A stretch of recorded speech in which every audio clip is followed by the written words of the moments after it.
राष्ट्रीय स्वयंसेवक संघ उपखंड सीपत के द्वारा सामुदायिक भवन में गुरु पूजन कार्यक्रम रखे गए। आरएसएस के कार्यक्रम ला संबोधित करते हुए मुख्य वक्ता जिला संपर्क प्रमुख डॉक्टर राजकुमार सचदेव कहे कि गुरु पूजन की परंपरा सनातन धर्म में अनादिकाल से चले आते। मुख्य वक्ता आगू कहे कि भगवा संघ व्यक्तिवादी ना होके संगठनवादी आए, यही नाम से भगवा ध्वज ला ही गुरु माने जाते। गुरु पूजन के अवसर में प्रत्येक स्वयंसेवक पवित्र भगवा ध्वज के समक्ष समाज हित और राष्ट्र हित में काम करे बर तत्पर रहे के शपथ ली।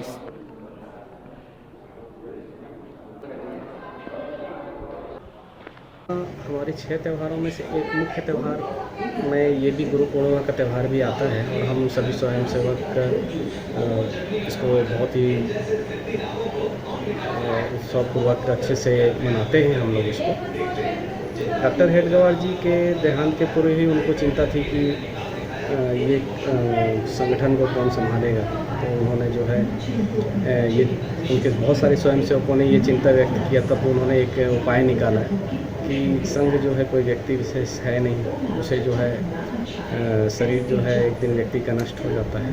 तो उस दृष्टिकोण से उन्होंने एक विचार बनाया है कि भगवा ध्वज को ही गुरु स्वरूप जो है सारे स्वयंसेवक अपना गुरु माने और उसकी पूजन करें और उसे प्रतीक के रूप में जो है आगे बढ़ाएं। इसी को आगे बढ़ाते हुए हम लोगों ने जो है गुरु के रूप में भगवा ध्वज को अपना गुरु माना है। सभी स्वयंसेवक जो शाखा आते हैं नहीं आते हैं, एक दिन समय निकाल कर वर्ष में एक बार उस दिन गुरु के समक्ष जाते हैं और पूजा अर्चना करते हैं और वो भी समर्पण होता है गुरु के समक्ष। एक अपने हिंदू समाज के अनुसार एक रीति बनी हुई है, उसके अनुसार वो समर्पण करते हैं। राष्ट्रीय स्वयंसेवक संघ